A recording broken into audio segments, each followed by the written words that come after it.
What's going on, everyone? Gilman with the Wellthy Stocks, back with our daily Apple update video, ticker symbol AAPL, where we take a look at how Apple stock traded today, key levels of support and resistance that we are looking at moving into the future, and based on that, what we think Apple stock could do. So real quick, if you enjoy videos like this, don't forget to hit that like button down below, subscribe to my channel if you are new, and comment down below what your thoughts on Apple are, and I'd love to chat with you guys down there. Let me go ahead and record, and we'll get right into the video. So a small red day for Apple, and it wasn't looking like that until kind of the halfway point in the day. So as you can see, let's take a look here, and then we'll kind of discuss why, we'll talk about some more market conditions and why we saw this pretty nasty fall midday. So we were opening kind of flat, kind of dipped down a little bit to hit the 132.52s level, and then pushed up, and we were kind of hovering around the 134s.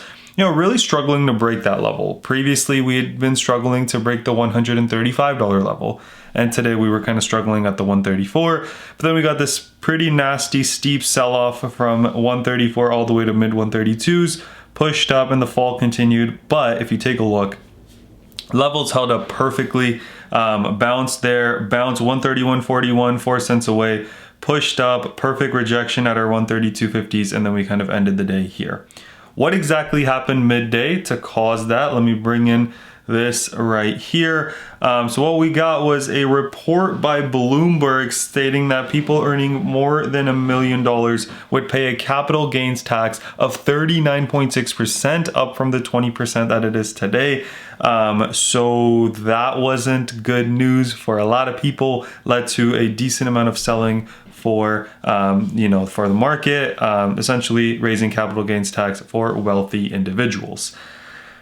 The day shaped out to be S&P's worst session in about a month, and kind of the rally that we'd seen, we saw a pretty nasty sell-off. This essentially is doubling, right, the capital gains tax of individuals.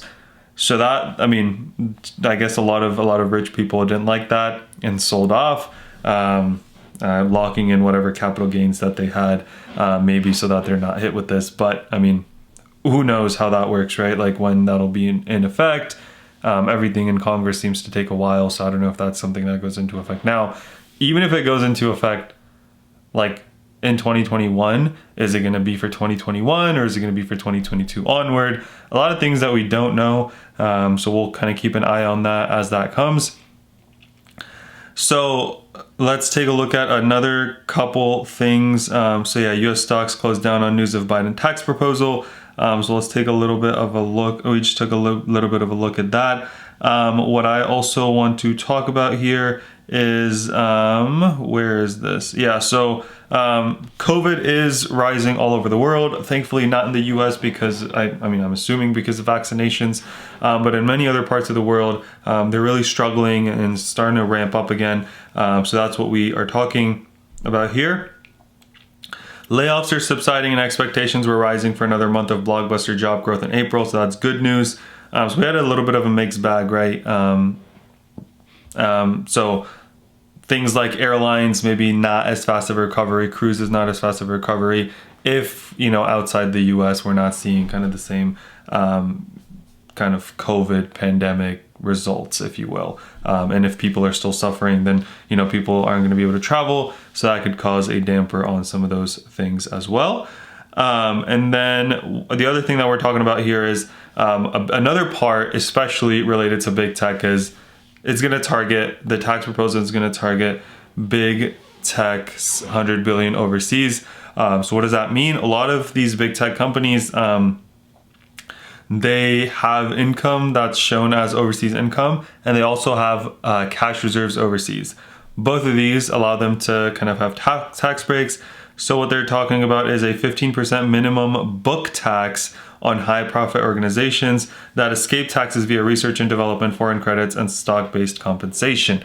So they're going to be taxed on everything below that. Currently, the way the system works is you get to take certain things out of your income before you pay taxes. So this would essentially tax it before that happens. So essentially, if this were to go into effect, Google, Amazon, and Apple's tax bills would be higher by 847 million, 1.2 billion, and 3.8 billion. So as you can see, Apple specifically is going to be hit hard. Google is going to be hit by 847 million, Amazon 1.2 billion, Apple 3.8. So 3 times Amazon and like almost 5 times, a little less than 3.5, or about 3.5, 4 times, or excuse me, 4.5, 5 times Google. So Apple might be hit big if this does go into effect. Something to keep in mind as we move forward. So we were looking pretty good. Nice little green day. End of the day, red below VWAP, so not really good. What do we have coming up from levels of support, levels of resistance, you guys? Well, first things first, right? Just like we did yesterday, we bounced really nicely off of the 130, 145 level, right? Take a look at the bottom of these candles.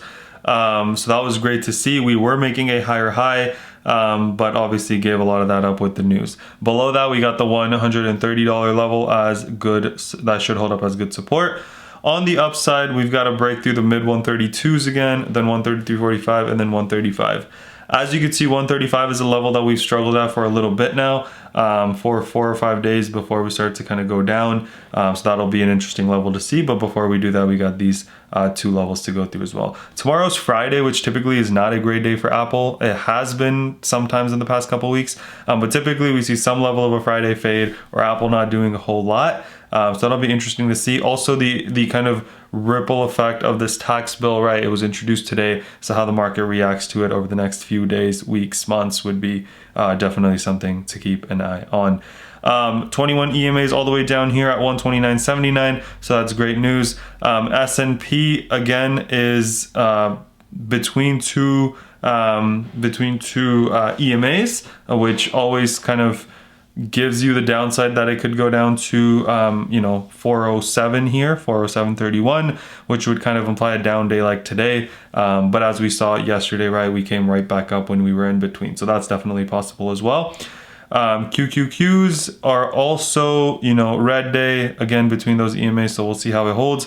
The 334 level held up really nicely the past 2 days, so that's something exciting to look at. Same thing with S&P, right? We had similar supports kind of here in the 411s. So keep an eye out for those, you guys. Remember that earnings are next week, next Wednesday. So hopefully, depending on how tomorrow is, maybe we see a little run into earnings early next week, and then we go into earnings. And hopefully, depending on how earnings are, we'll see a sell-off, or we could, if we are surprised somehow, then we could start to push up. But yeah, that's all I had for you guys today. Hope you guys enjoyed. If you did, don't forget to drop a like, subscribe to my channel, comment down below what your thoughts on Apple are, and I'd love to chat with you guys down there. Let's remember to be a bit better every single day, and until next time.